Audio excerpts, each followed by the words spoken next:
E, descendo ele do monte, seguiu uma grande multidão. E, eis que veio um leproso, e o adorou, dizendo: Senhor, se quiseres, podes tornar-me limpo. E Jesus, estendendo a mão, tocou-o, dizendo: Quero ser limpo. E logo ficou purificado de sua lepra. Disse-lhe então Jesus: Olha, não o digas a alguém, mas vai, mostra-te ao sacerdote, e apresenta a oferta que Moisés determinou, para lhe servir de testemunho. E, entrando Jesus em Cafarnaum, chegou junto dele um centurião, rogando-lhe, e dizendo: Senhor, o meu criado jaz em casa, paralítico, e violentamente atormentado.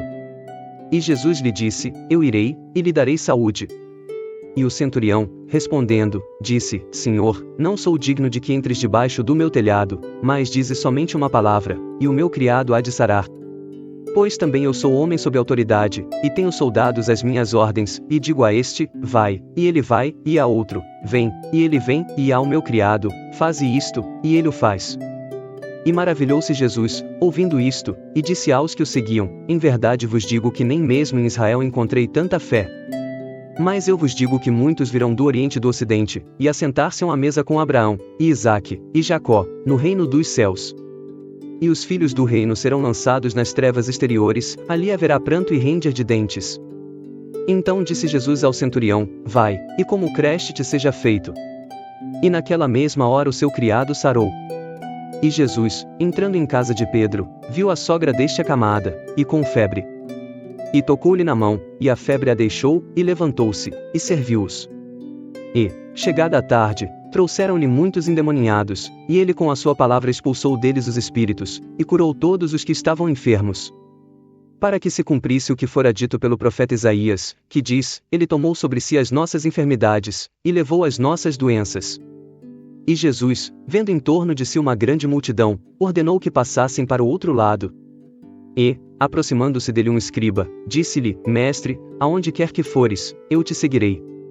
E disse-lhe Jesus: As raposas têm covis, e as aves do céu têm ninhos, mas o Filho do Homem não tem onde reclinar a cabeça. E outro de seus discípulos lhe disse: Senhor, permite-me que primeiramente vá sepultar meu pai. Jesus, porém, disse-lhe: Segue-me, e deixe os mortos sepultar os seus mortos. E, entrando ele no barco, seus discípulos o seguiram. E eis que no mar se levantou uma tempestade, tão grande que o barco era coberto pelas ondas, ele, porém, estava dormindo. E os seus discípulos, aproximando-se, o despertaram, dizendo: Senhor, salva-nos, que perecemos. E ele disse-lhes: Por que temeis, homens de pequena fé? Então, levantando-se, repreendeu os ventos e o mar, e seguiu-se uma grande bonança. E aqueles homens se maravilharam, dizendo: Que homem é este, que até os ventos e o mar lhe obedecem? E, tendo chegado ao outro lado, à província dos Gergesenos, saíram-lhe ao encontro 2 endemoniados, vindos dos sepulcros, tão ferozes eram que ninguém podia passar por aquele caminho. E eis que clamaram, dizendo: Que temos nós contigo, Jesus, Filho de Deus? Vieste aqui atormentar-nos antes do tempo? E andava pastando distante deles uma manada de muitos porcos.